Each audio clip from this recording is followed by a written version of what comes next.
যে আমরা তো জনগণকে ওয়াদা দিয়েছি, বর্তমান সরকারি দলও ওয়াদা দিয়েছে, তারা ওয়াদা থেকে সরে গেছে, আমরাও কি ওয়াদা থেকে সরে যাব? আমরা সিদ্ধান্ত নিলাম না, প্রশ্নের আমরা জনগণকে দেওয়া ওয়াদার সাথেই থাকবো। তাহলে পার্লামেন্ট যেহেতু আমাদেরকে সুযোগ দিল না, এখন আমরা জনগণের পার্লামেন্টে চলে যাব। এখানে নোটিশ দিলে, কথা বলতে হলে তো অবশ্যই রেওয়াজ অনুযায়ী মাননীয় স্পিকারের পারমিশন লাগবে, কিন্তু জনগণের পার্লামেন্টে গেলে আর কোনো স্পিকারের পারমিশন লাগবে না। আমরা সেখানেই গেলাম এবং আমরা সিদ্ধান্ত নিলাম যে জনদাবি নিয়ে আমরা কাজ করতে থাকবো, যেমন আমরা 91 সালের পরে কেয়ারটেকার সরকারের দাবি নিয়ে কাজ করেছি, আন্দোলন করেছি। আমরা আশা করি সরকারি দলে যারা আছেন, আমরা বিশ্বাস করি তারাও দেশকে ভালোবাসেন, আমরা বিশ্বাস করতে চাই তারা গণতন্ত্রের প্রতি সম্মান রাখেন, আমরা বিশ্বাস করতে চাই যে তারা জনরায়কে সম্মান করবেন। JBS holdings limited. এই জন্য আমরা আন্দোলনের কর্মসূচি ঘোষণা করে জনগণের সাথে আছি। আমরা জনগণের এই রায় বাস্তবায়ন হোক, এটা আমরা চাই। ইতিমধ্যে আপনারা দেখেছেন সংসদে একটা প্রস্তাব এসেছে যে সমস্ত জিনিস অধ্যাদেশ আকারে এসেছিল, আবার ফ্যাসিবাদী শাসন যাতে দেশে ফিরে না আসে, এই জন্য সংবিধানের কতিপয় মৌলিক পরিবর্তন, বড় পরিবর্তন, এই সবগুলা জিনিস ল্যাপস করে দেওয়া হচ্ছে।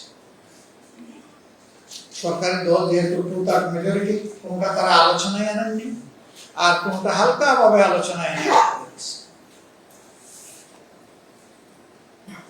এরপরে তারা একটা প্রস্তাব দিলেন যে ওই বিষয়গুলো আরো সুন্দরভাবে আমরা আনবো, আমরা একটা অ্যামেন্ডমেন্ট বা সংশোধনী কমিশন গঠন করব, সংবিধান সংশোধন কমিশন। আমরা বললাম যে না, জনগণ তো সংবিধান সংশোধনের জন্য রায় দেয়নি, রায় দিয়েছে সংস্কারের জন্য। আর সংস্কার এবং সংশোধনের মৌলিক একটা তফাৎ আছে, আইনগত তফাৎ আছে। সংস্কারের উপরে কোর্ট হাত দিতে পারে না, কিন্তু সংশোধনের উপর কোর্ট হাত দিতে পারে। যে কেয়ারটেকার সিস্টেম সংবিধান সংশোধনের মাধ্যমে এসেছিল, সেই কেয়ারটেকার সিস্টেমকে কোর্ট হজম করে ফেলেছিল। এর চেয়ে বড় উদাহরণ আমাদের আর দরকার পড়ে না। আর একটা উদাহরণ আছে, আপনারা হয়তো অনেকে জানেন, অনেকে স্মৃতি থেকে বাদ পড়ে যেতে পারে। হুসেন মোহাম্মদ এরশাদ সাহেবের আমলে হাইকোর্টের বেঞ্চ ডিসেন্ট্রালাইজ করা হয়েছিল, বিভাগীয় শহরগুলোকে স্থাপন করা হয়েছিল এবং বড় 2-1টা শহরে স্থাপন করা হয়েছিল। পরে কিন্তু হাইকোর্ট এটাকে ভ্যালিডিটি না দেওয়ার কারণে এটা গুটায় ফেলতে হয়েছে, বিশাল এস্টাবলিশমেন্ট, কাজে লাগলো না।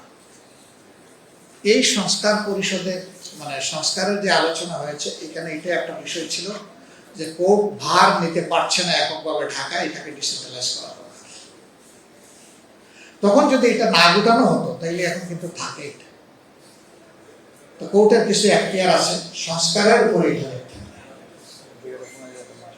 আমরা তাদেরকে জবাব দিলাম যে আমরা জনগণ যেহেতু সংস্কারের জন্য ম্যান্ডেট দিয়েছে, আমরা সংশোধনের প্রস্তাবে আমরা রাজি না। এই প্রস্তাব তারা বারবার দিয়ে চলেছেন। আলাপ আলোচনা বন্ধ হয়নি, বন্ধ হবে না, দরকার আছে সংসদীয় রাজনীতিতে আলাপ আলোচনা, একটা জায়গায় তো সমাধানে আসতে হবে। আমরা কি চাচ্ছি? আমরা চাচ্ছি যে কোনো দলের মুখের দিকে তাকাইয়ে আইন রচনা হোক, এটা আমরা চাই না। দলের স্বার্থ সংরক্ষণ করে আইন হোক, এটা আমরা চাই না। আমরা চাই দল জনগণের জন্য, অতএব জনগণের স্বার্থের দিকটাকে সমুন্নত করে আইন রচনা হোক। এই জন্য আমরা একদম গভীরভাবে বিশ্বাস করি যে এই রিফরমেশন গুলাই সুস্থ গণতান্ত্রিক ধারা ফিরিয়ে আনতে সহায়ক করে, আদারওয়াইজ বারবার দেশ পথ হারাবে। তো দেখে শুনে খারাপ হতে আমরা চলবো কেন? আমরা চলবো না। আমাদের আন্দোলন ইনশাআল্লাহ বড়।